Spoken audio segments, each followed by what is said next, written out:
Hello, friends, and welcome back to r/ProRevenge. Let's start our video with a story in which our OP taught his boss a valuable lesson. But before we begin, don't forget to subscribe to our channel if you're new here and turn on notifications so you don't miss a new video every single day. Idle threats can bite you in the butt. I worked at a roadhouse many years ago, also employed as a casual employee. A casual employee is just that and has no real job security. One big point is that a casual can be dismissed without notice and the employer does not have to pay any penalty. Likewise, a casual can quit without notice. Note that this was back in the late 80s. Workers' rights have improved a fair bit since then. So although I generally liked my job and usually got along well with the owner, Ray, we did butt heads occasionally. Now my role was the night shift guy, and over time I became the night shift manager. I was also essentially the only person willing to work constant night shift. On my days off, one of the day casual guys would fill in for a couple of nights only, and no more. If I ever took holidays, Ray had to do the nights, which he hated. One day, Ray and I had an argument over something, and he decided to lay down the law, as he put it, and reminded me that I'm casual and can be fired without notice. My response? Fine, Ray. I quit. He looked shocked and stammered he'd need 2 weeks' notice so he could train up a new guy. Nope, as you just said, I'm casual and can be fired without notice or penalty. I can also quit without notice or penalty. Enjoy the nights.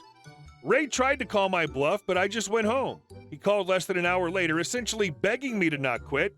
Stopped short of an apology, though. As I liked the hours and job, I decided to stay anyway. A week later, Ray wanted me to go permanent. I said no. And our second story. Made a fake call about your baby being locked in your car with the keys. Now your car's locked with the keys inside again. Circa 2001. I was a AAA tow truck driver working an overnight shift on a Friday. I received a call around 10 p.m. for a baby locked in a car with the keys inside. AAA policy is to attend to these type of lockout emergency calls before any other calls that may be waiting. I sped down the highway as fast as my truck could take me and reached the location, which was a local mall. I found the car that was parked in a far corner of the parking lot alongside another car. There were about half a dozen people hanging around. I jumped out of the truck, identified the owner, and asked him if this was his vehicle. Yup, sure is. Okay, great. Let me see what I can do, I said as I tried to peer into the windows, which were heavily tinted. I saw a glow coming from the stereo and could somewhat make out a blanket in the back seat, but the tent was so dark it was really tough to make out anything else. Child's in the back seat? Yeah, he's asleep. It took me about a minute to open the passenger's front door. As soon as the locking mechanism clicked, the owner of the vehicle reached in front of me, opened the door, and reached inside to grab his keys off the passenger seat and a six-pack of beer off the floor. He stepped back and let out a little smart butt chuckle. I poked my head inside the car and looked into the back seat. There was no baby. The driver was still standing close to me and was in the process of twisting off the bottle cap to his beer while holding his keys in the same hand. Instinctively, I snatched the keys away from him, tossed them back in the car, pushed the lock button on his door frame, and slammed it shut. Go F yourself. Now you can stay here all night, I said as I walked away and got back in my truck. No one said a word to me, and the driver stood there dumbfounded, holding his beer to his chest as I drove away. I called dispatch and explained what happened, and they made a note not to send any other drivers out to this account for a lockout situation. And our next story. That's illegal. Just because he's okay with it doesn't mean you should sell it to him. This happened about a few years ago. I worked for one as a sales rep for one of the larger phone carriers in the U.S. It was a slow night and the store was empty when this guy came in. He wanted to upgrade his phone, P1, which he had just gotten 2 months ago by monthly payments. He also was not on our upgrade program. He'd already decided he wanted an iPhone 2, P2. At this point, he owed about $550 on P1, and the trade-in value was only about $100. Yeah, trade was horrible rates at the time. I told him about this, and he said he didn't care. He then went on for 10 minutes, bragging about how he just got a raise, is making crazy money, he can afford to buy 5 of the P2. I just sat there listening to him, then told him that I wouldn't recommend trading in P1 because he'd still have to make monthly payments on the remaining balance, plus another monthly payment for P2, which was more expensive. I should note he wasn't the primary on the account, his wife was, but he was authorized. I asked if his wife would be okay with it, and he said he didn't need her permission to do what he wants. He ended up trading into P1 and getting P2, plus he spent over $400 on accessories. All along, I continued to recommend that he not do this. Before making the sale or trade-in, I got my manager involved so he could talk to the customer and make sure the customer understood what he was doing. In all, I told him 7 times not to do it, plus my manager twice. He still did it. So after the sale, following the CYA procedure, I made notes in the account detailing everything that happened. Fast forward 2 days, the store gets a call and they ask for me. It was customer service who had the wife on the phone who wanted to talk to me. I'll be me, the wife will be TW, and customer service will be CS. Me: thank you for calling store name, this is my name. CS: hi OP, we have TW on the phone. She wanted to talk about the sale you made to her husband. Me: okay, what can I do for you, TW? Do you think what you did was okay? I'm sorry, what was that? Do you think what you did was okay, taking advantage of my husband? I'm not sure what you mean. You convinced my husband to buy a new phone, then you took his 2-month-old phone and gave him basically nothing for it. I understand, ma'am. I informed your husband many times about what would happen and recommended multiple times that he should not do that. That is bad business and unethical. You should not have sold him anything. I'm a business owner and I would never take advantage of a customer the way you did. If you knew it was a bad idea, it's your job not to sell it. Ma'am, She cuts me off. Seriously, what you did is just unethical and wrong. Do you understand that? What you did is illegal. You can't sell it to him if you think it's wrong. I know. Cuts me off again. You should not have sold it to him. We want the phone he traded in back. We're also returning all the accessories you sold him on. This is so messed up.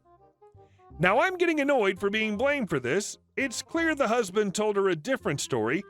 I didn't mention to her. People do things like this at least once a month. Me: okay, I made every effort to help your husband. He came into our store bragging about how much money he's making and how he can buy whatever he wanted, even 5 of these phones.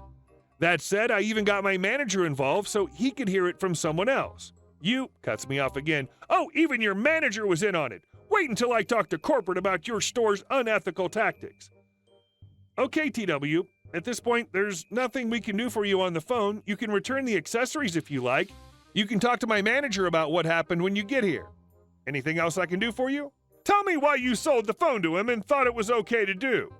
Ma'am, as I told you, you can discuss this with my manager when you get here. Anything else I can do for you? Yeah, answer my last question. This is just bad business. Once again, ma'am, there's nothing on the phone I can do for you. We'll gladly help you in the store when you get here. Have a good day. And I hang up. The one thing I was not going to tell her over the phone is that once her husband traded in the phone, there was not a way to get it back, as all trade-ins are final. His trade-in phone was already shipped out.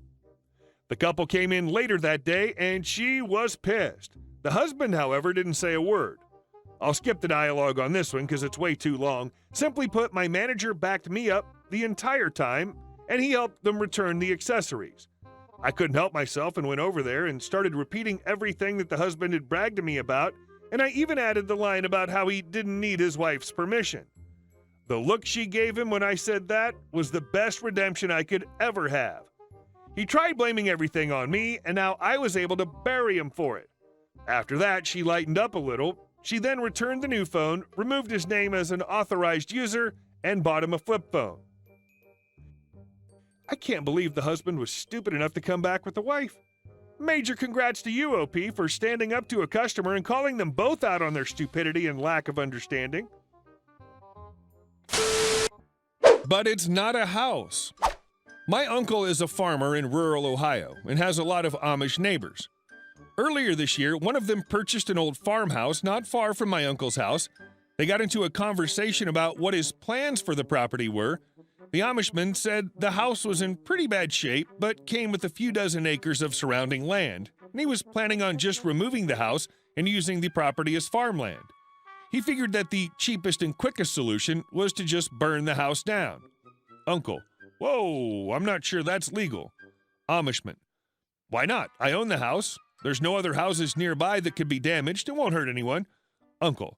I don't disagree, but the county has regulations about how buildings can be demolished.